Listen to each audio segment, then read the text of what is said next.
Praise the lord. మన ప్రభువు మన రక్షకుడు యేసయ్య శక్తి కలిగిన నామంలో ఈ రోజున ఉపవాస వాక్య ధ్యానంలో ప్రతి ఒక్కరికి మన రక్షకుని పేరట ప్రైజ్ ద లార్డ్. దేవుని యొక్క జీవమైనటువంటి ఈ అమూల్య మార్గంలో మన విశ్వాసము, మన యొక్క విశ్వాస జీవితము పరీక్షలకు గురైనప్పుడు ధైర్యంగా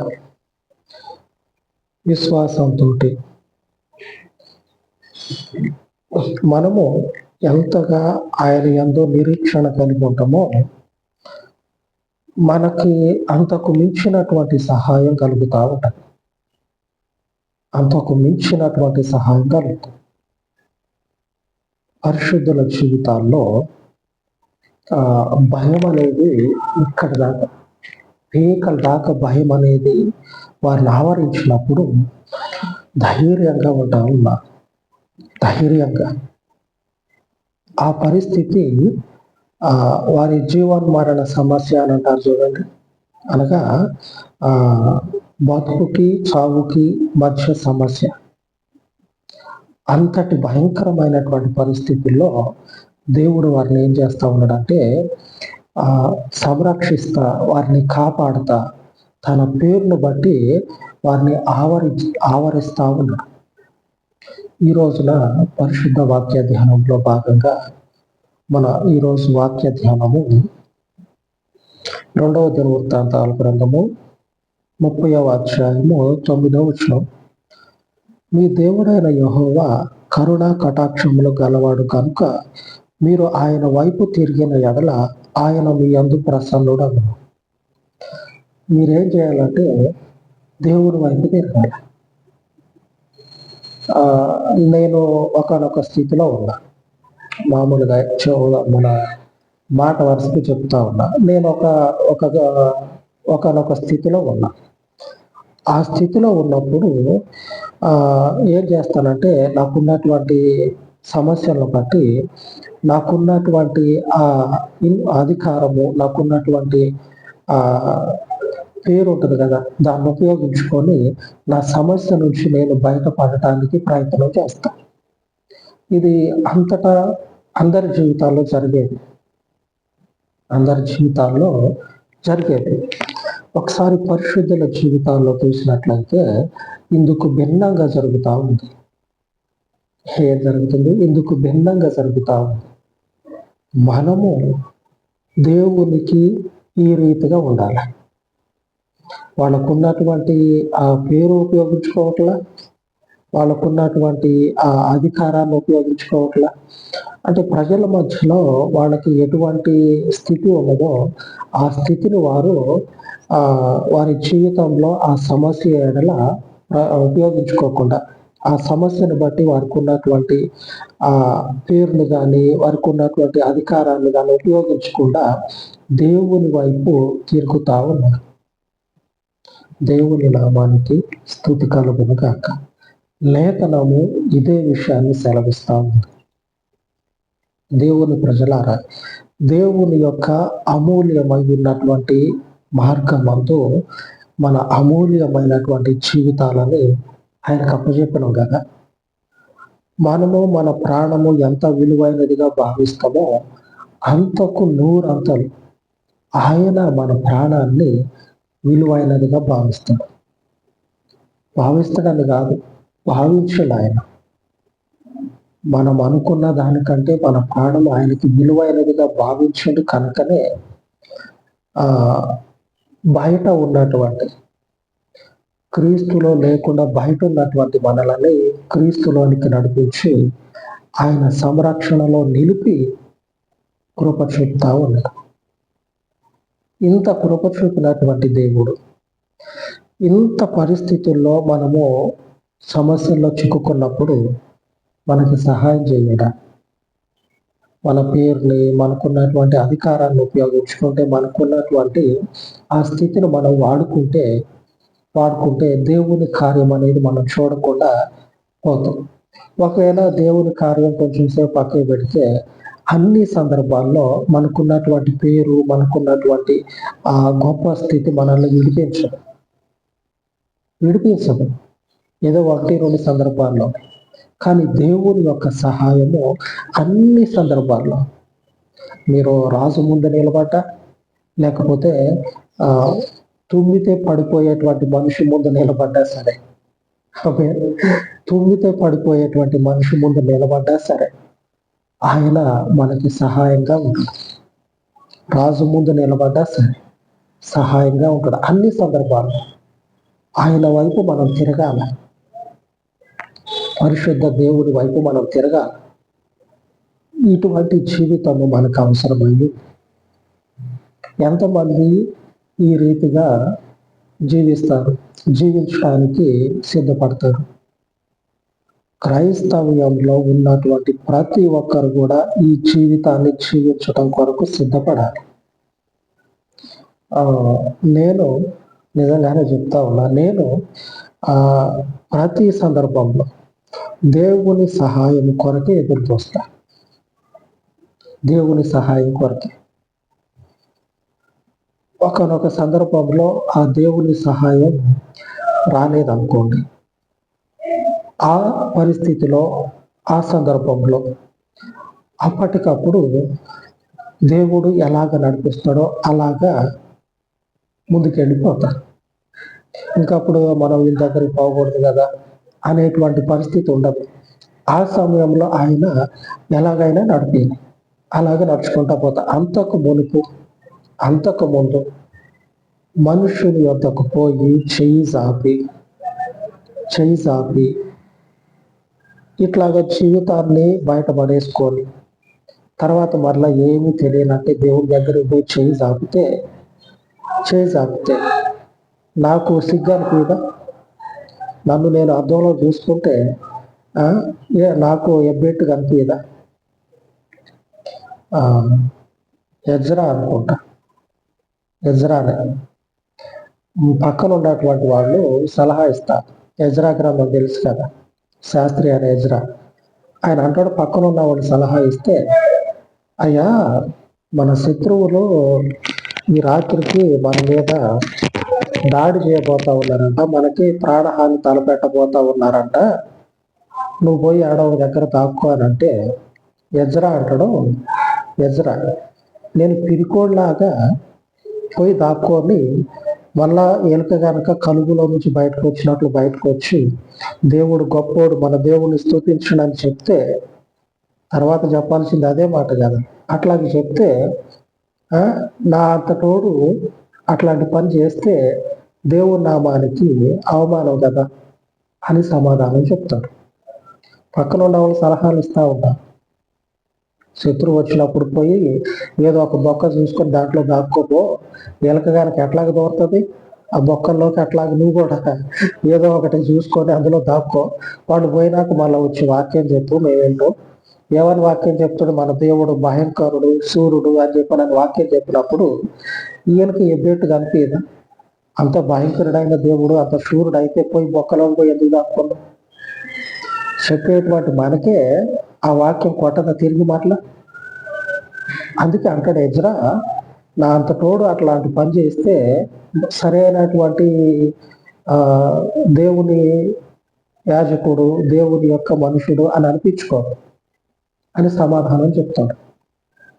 అందుకే దేవుని మార్గమందు ఆయన యొక్క సహాయం కొరకే కనిపెట్టుకొని ఉండాలి ఎప్పుడు కూడా. మన పితరుడైనటువంటి దావీదును చూసినట్లయితే దేవుని గొప్ప సహాయాన్ని పొందుకుంటా ఉన్నాడు. దేవుని వైపు తిరిగిపోయినటువంటి మనుషుడు దేవుని గొప్ప సహాయాన్ని పొందుకుంటా ఉన్నాడు. అడేం జరుగుతూ ఉంది? రాజుగారు కత్తులు, కటార్లు, బీటలు, మంది మార్బలంతో వచ్చి బతకలేనటువంటి ఒక మనుషుల మధ్యలో ఉంటే ఎక్కడ అప్పచెప్తారో అని చెప్పిన భయంతో అడవి జంతువుల మధ్యలో, ఆ గుట్టల్లో, ఆ చెట్లలో, ఆ పుట్టల మధ్యలో తిరుగుతున్నటువంటి ఒక మనుషుల్ని తరుముకుంటా వస్తే ఎప్పుడు దేవుణ్ణి యాచించేటోడు, ఇట్లా అడుక్కునేటోడు. దావీదు దేవుణ్ణి ఇట్లా అడుక్కునేటోడు. ఆ మనిషికి దేవుని సహాయం ఎలా కలిగిందంటే మొదటి సమయాల గ్రంథము 23వ అధ్యాయము 28వ వచనంలో చూసినట్లయితే మనకు కనపడుతుంది. సౌలు దావీదును తరుముట బాని వెనుకకు తిరిగి ఫిలిష్తీయులను ఎదుర్కొనబోయెను. కాబట్టి సెలహమ్మ నెకోతు అని ఆ స్థలం నాకు పేరు పెట్టబడెను. అనగా సెలహమ్మ నెకోతు అంటే అర్థం ఏంటంటే కింద రాయబడి ఉంటుంది బైబిల్లో. అదే పేజీ చివరిలో ఉంటుంది. సెలహమ్మ నెకోతు అంటే భయ విముక్తి సెల. ఆ ప్రదేశంలో అక్కడ దావీదుకి ఏం జరిగిందంటే భయం నుంచి దేవుడు విముక్తిని కలగజేశాడు. వచ్చేటువంటి వాడు బలవంతుడు. కట్టె తీసుకొని లేకపోతే ఈట తీసుకొని పొడిచినట్టు చెప్తే సింహం అయినా పులి అయినా వెనకడుగేస్తాడు. వచ్చే రాజు అలాంటి వాడు కాదు.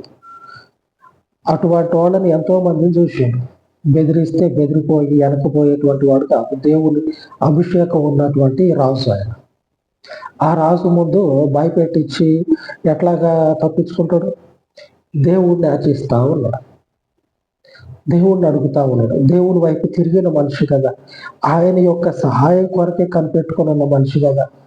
దేవుడు ఏం చేసిందంటే ఆ సమయంలో ఎప్పుడైతే దావీదుని తరుముదామని చెప్పనని వెంటబడతా ఉండడం, అదే సందర్భంలో ఆ రాజు రాజ్యం మీదకి శత్రువులు దండెత్తి వచ్చారు. ఈ రాజు ఏమో దావీదు వెంబడబడతా ఉన్నాడు, ఈ రాజు వెంబడేమో శత్రువు వెంబడబడతా ఉన్నాడు. ఈ రాజు వెంబడి శత్రువు పడతా ఉన్నాడు, ఈ రాజు ఏమో దావీదు వెంబడబడతా ఉన్నాడు. అది దావీదు దొరుకుతాడు మనకి ఇక కొంచెమే దూరం ఉన్నది, మనకి చిక్కినట్టే ఈరోజు అని చెప్పనని మిడిచిపడతా ఉన్నాడు. ఆ సందర్భంలో ఒకడు వచ్చి బ్రేకింగ్ న్యూస్ అంటారు కదా, అట్లాగా రాయి వేసుకొని మీదేసినట్లుగా ఆ రాజుకు చెప్తే ఎక్కడిదక్కడ పడేసి రాజ్యం వైపు పరిగెత్తుకుంటాడు. ఇటు ఈ మనిషి వైపు పరిగెత్తుకుంటా పోతే అక్కడ రాజ్యం ఏమైపుతో. సో వచ్చినోడు శత్రువు దండెత్తి వచ్చిండు. వాడు మొత్తం నాశనం చేసి పోయేటప్పుడు నెలకొండ పోడు, పోయేటప్పుడు దోచుకున్నాం కదా అని చెప్పి అట్లా పోడు, తగలబెట్టేసి పోతాడు. అందుకని ఆ భయానికి ఏం చేసినట్టు రాజు అటువైపు పరిగెత్తండి. అప్పటికే గడగడలాడుతూ ఉన్నాడు. ఎంతో భయంతో దావీదు ఉన్నాడో చూడండి. భయ విముక్తి సేవ. దేవుడు ఆ భయం నుంచి విడిపించున్నాడు. ఆయన వైపు తిరిగిన అనుకోండి విడుదల చేస్తాడు. దేవుడి వైపు మనం తిరిగిన అనుకోండి విడుదల అనుగ్రహిస్తాడు. ప్రతి సమయంలో కూడా ఆయన వైపే మన కన్నులు, మన యొక్క హృదయం ఉండాలి. అబ్రాహాము కూడా ఈ రీతిగానే దేవుణ్ణి అనుసరించాడు. ఇతరుడైనటువంటి అబ్రాహాము కూడా ఈ రీతిగానే అనుసరించాడు. 12వ అధ్యాయము 17వ వచనం. అయితే యెహోవా అబ్రాహాము భార్య అయిన శారయిని బట్టి ఫరోను అతని ఇంటి వారిని మహావేదనల చేత బాధించాడు. రాజుగారికి ఎవడో చెప్పిండు, అయ్యా ఫలానా ప్రాంతం నుంచి మన రాజ్యంలోనికి ఒక జంట వచ్చింది. జంట అంటే జంట కాదు కానీ మామూలుగా అయితే జంటే వాళ్ళు, భార్యాభర్తలు. అయితే వాళ్ళు బయటకు చెప్పుకున్నది ఏంటంటే అన్న చెల్లెలు ఇట్లాగా బయటకు చెప్పుకున్నారు. ఎందుకంటే అక్కడున్న పరిస్థితులు ఎట్లా ఉంటాయో తెలియదు, అందుకని అట్లా చెప్పుకున్నారు. ఇక ఆడికి వచ్చిన తర్వాత ఆడుండవాడు ఏం చేసినట్టే ఉంటారుగా జనాలు, వెంబడిపోయి రాజుగారికి సమాచారం ఇచ్చింది. అయ్యా ఈరోజు మన రాజ్యంలోకి ఒకళ్ళు వచ్చారు, వాళ్ళలో ఆ ఇంటిలో ఉన్నటువంటి ఆమె మరి అందమైనటువంటి ఆమె స్త్రీ, ఆమె మంచి అందమైన స్త్రీ ఆమె అని చెప్పని అంటే ఈ రాజుగారు ఏం చేస్తాడు, ఆమె తీసుకొచ్చి ఇంట్లో పెట్టుకుంటాడు. రాజు తీసుకొచ్చి ఒక మనుషుని భార్యను ఇంట్లో పెట్టుకుంటే దేవుడు ఏం చేస్తాడంటే మహావేదనల చేత రాజుని అడగదొక్కితే గడగడలాడిపోతా ఉంటాడు. నిన్న మొన్నటి దాకా అంత బాగానే ఉంది, ఇంతట్లోకి ఏమైంది అసలు? ఆ రాజ్యంలో ఆ ప్రజల మధ్యలో ఎట్లా ఉందంటే కలవరం అంతా ఎంత కలవరం కాదు. ఇదంతా ఆమెను తీసుకొచ్చి ఇంట్లో పెట్టుకున్నప్పుడే జరుగుతా ఉంది. ఆమెను తీసుకొచ్చి ఇంట్లో పెట్టినప్పటి నుంచే అంతా ఇదిరే వస్తా ఉంది. అప్పుడు అంతా ఇదే కదా, ఒకనొక పరిస్థితుల్లో ఇదే ఆ ఇంట్లో కానీ ఆ రాజ్యంలో కానీ ఏదన్నా కొంచెం అన్యాచురల్ అసాధారణమైన పరిస్థితులు ఎదురైంది అనుకోండి, ఇందిరా ఇట్లా ఉంది మొత్తం రాజ్యంలో అని చెప్పనని ఏదో ఒక మంత్రం వేసి తెలుసుకోవటం, లేకపోతే రాజ్యంలోనికి ఎవడన్నా శత్రువు చొరబడ్డా అని చెప్పనని ఆ రాజ్యం అంతా ఆ ఊరంతా కూడా గాలించటం, కొత్తోడు ఎవడన్నా వచ్చిందా అని. ఇట్లాగే కదా ఉంది. ఈ రాజు గారికి అర్థమైంది. నిన్న మొన్నటి దాకా అంత నెమ్మదిగా ఉంది. ఈమెను ఎప్పుడైతే తీసుకొచ్చి ఇంట్లో పెట్టుకున్నావో అప్పటి నుంచే అంత గలిగిలిగా కకావికలం అయిపోతా ఉంది. దేవుడు మహావేదనల చేత ఆ రాజుని, ఆ రాజు యొక్క రాజ్యాన్ని తల్లకిందులు చేశాడు. ఒక పక్క అబ్రహాం ఏమో దేవుని యొక్క సహాయం కొరకు ఎదురు చూసే మనిషి కదా, అట్లాగా ధైర్యంగా దేవుని యొక్క సహాయం కొరకు ఎదురు చూస్తూ ఉన్నాడు. దేవునిని యాచించే మనుషుడు కదా, దేవునిని అడిగే మనుషుడు కనుక దేవుని వైపే చూస్తా ఉన్నాడు. ఈ పరిస్థితులు మనకి ఉండాలి. ఈ పరిస్థితులు మనకు ఉండాలి అనగా ఇప్పుడు ఒకరి భార్యను తీసుకుపోయి ఇంట్లో పెట్టుకోవటం అటువంటి పరిస్థితులు లేవు. ఒకడు వచ్చి ఒక మనుషుని చంపుతా తిరుగుతా ఇట్లా ఏమైనా చేస్తా అని చెప్పడానికి వెంబడే పడతా ఉంటే చూసి సైలెంట్గా ఉండే పరిస్థితులు అయితే ఇప్పుడైతే లేవు. కానీ ఆత్మీయ జీవితంలో మనకి ఇటువంటి పరిస్థితులే ఉంటాయి.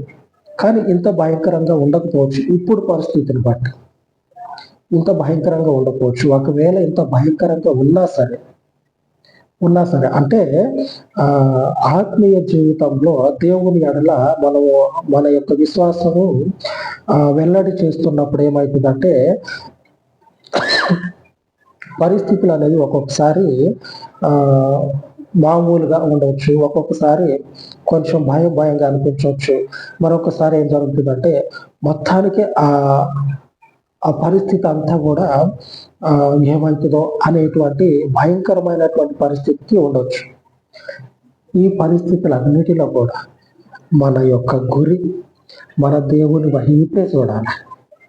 మన యొక్క విశ్వాసం అనేది మన దేవుని మీదే ఉండాలి. యాచన అంటే అడగాల దేవుణ్ణి. మనుషుణ్ణి వద్దు. మనుషుణ్ణి మనం ఆశ్రయించినమా విశ్వాసం అనేది మనకి వృద్ధి కాదు, అభివృద్ధి చెందదు. అభివృద్ధి అనేది చెందదు. ఆయన మీద మనం ఆధారపడలేదు. మనుషులు కనుక ఆశ్రయిస్తే వద్దు, మనుషులను ఆశ్రయించద్దు. ఎప్పుడు దేవుణ్ణి ఆశ్రయిద్దాం.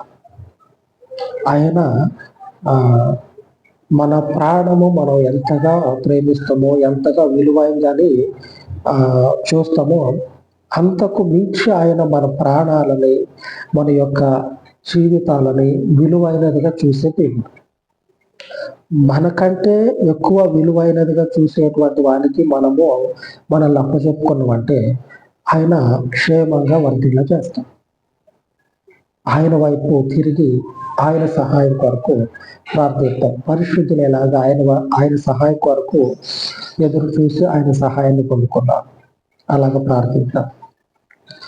సర్వోన్నతుడు అయిన పరలోక తండ్రి, మీ పరిశుద్ధ పాదముల యొద్ద ప్రార్థిస్తూ ఉండగా అయ్యా, చెప్పబడినటువంటి లేఖనాలను తండ్రి ప్రతి ఒక్కరి హృదయాలలో నాడు ఆ యొక్క లేఖనాలు తండ్రి ఫలించులాగున లేఖనము తండ్రి వారి హృదయాలలో తండ్రి అగ్ని వలె రగిలి వారి విశ్వాసమును తండ్రి మీ తట్టుగా మీ యొక్క పరిశుద్ధతలో తండ్రి స్థిరపరచుకున్నట్లు ప్రతి ఒక్కరిని బలపరచమని పరిశుద్ధాత్మదేవ ఏ పరిస్థితి అయినా సరే మీ యొద్ద తండ్రి యాచన చేసే విధంగా మిమ్మల్ని తండ్రి అడిగి మీ యొద్ద పొందుకునే విధముగా తండ్రి ప్రతి ఒక్కరి ఆత్మీయ జీవితాలను కట్టమని పరిశుద్ధుడైనటువంటి దావీదు, పరిశుద్ధుడైనటువంటి అబ్రహాము ఏ రీతిగా తండ్రి మీ సహాయము కొరకు ఎదురు చూసి మీ చేత తండ్రి అయ్యా సంరక్షింపబడ్డారో, మీ చేత తండ్రి సహాయం పొందుకొని దీవించబడ్డారో అతి గొప్ప సహాయము తండ్రి మేము పొందుకొని లాగున, ఈ పరిచర్య పొందుకొని లాగున మీ కృపను మీ కనికరమును మా పక్షముగా మీ నామమును బట్టి జ్ఞాపకం చేసుకొనమని సమస్త మహిమను మీకు ఆపాదించు. ఈ ఉపవాస విన్నపాలన్నిటినీ మీ పాదంలో యొక్క చేర్చి యేసు నామమున ప్రార్థించి వేడుకొని చూనాను తండ్రి. ఆమేన్ ఆమేన్. సర్వోన్నతుడైన మన దేవుని కృప నిత్యము మనకు తోడయ్యుండును కాక. ఆమేన్ ఆమేన్.